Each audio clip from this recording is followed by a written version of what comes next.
Doris has a passion for discipleship. She is a Bible teacher, speaker, blogger, and author of The Christian Journey Part 1 and 2.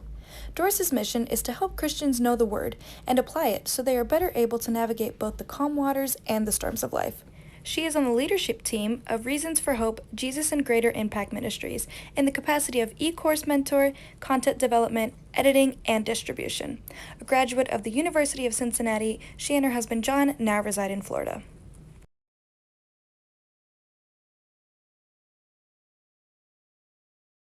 I started writing back in the 90s, and when I was teaching women's Bible studies and not doing any preset study guides, I was creating my own lessons.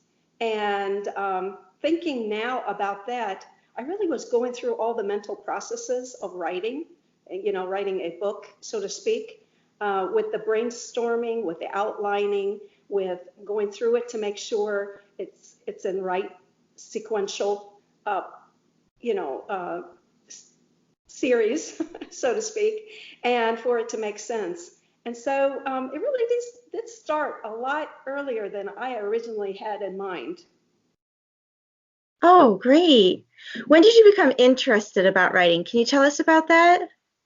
What's really funny about that is I never was a strong writer. It wasn't a skill that I had under my belt as far as back in school.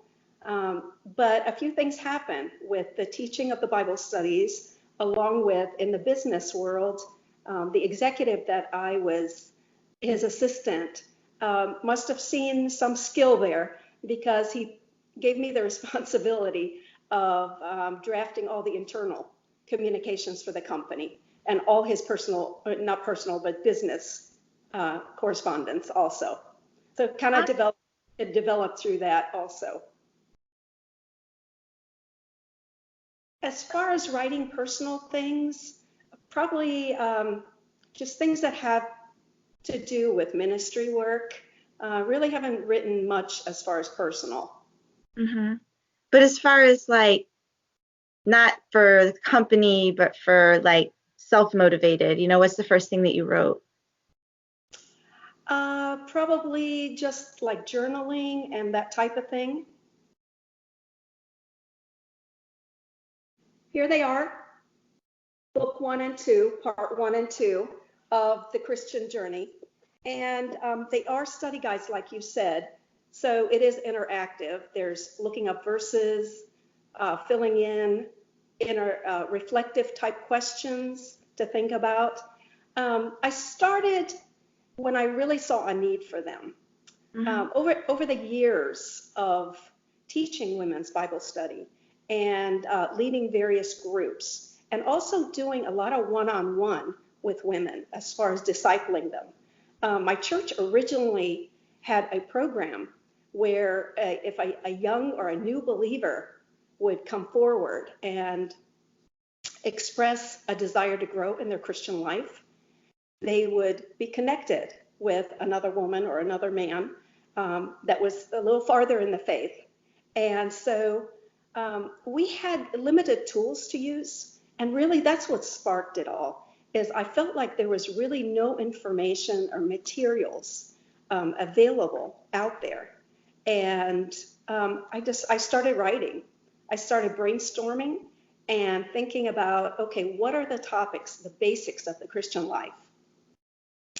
And as I just jotted them down, it just kind of all started developing. Those were the topics for my chapters, and just started digging into it.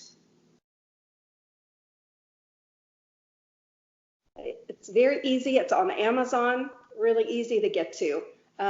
Just search for The Christian Journey or under my name, and part 1 and part 2 will pop up. So Doris Homan, Dorishoman.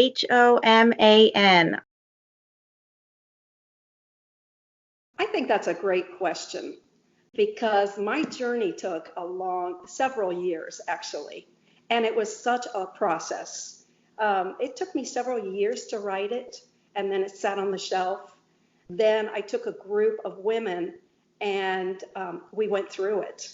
So I taught it in a small group of about 20 women. After that, I did a lot of improvements and additions, more chapters to it. And as it sat on the shelf for a while, really seeking what God wants me to do and seeking any opportunities of what I can do with it. Does he want it published? He would make a way. And so about 4 years after that, so it took me about 6 years in the making. And then about 4 years later, a mutual friend came into my life, and a godly woman named Davia.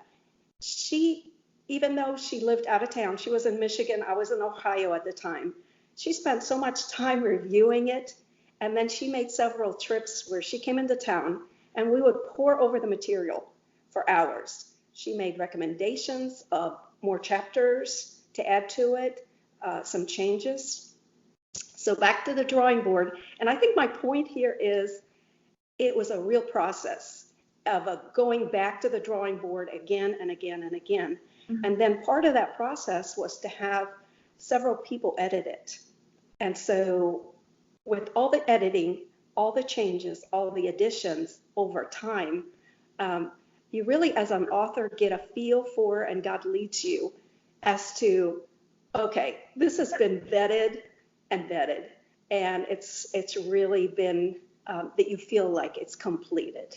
Mm-hmm. And I think the piece that helps me to know when it was done is especially those who came into my life, that God brought into my life, that helped me do all this work to it, that I felt like, okay, back to the drawing board, and then I completed it.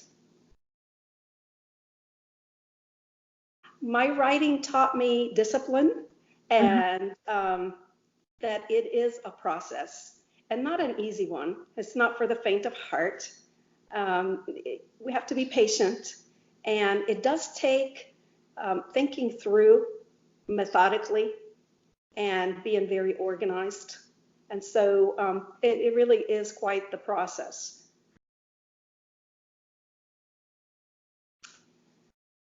Great question. And that is having a mentor, someone who is really seasoned in the topic that you're writing on, that can give you an objective view of your work and can make great recommendation. I think that is so valuable. It adds so much to the material at hand. All right. Thank you so much for being with us today. It was wonderful to meet you, and I know that you were really a help to our viewers. Thank you all so much for watching us, and you have a wonderful day. Thank you so much.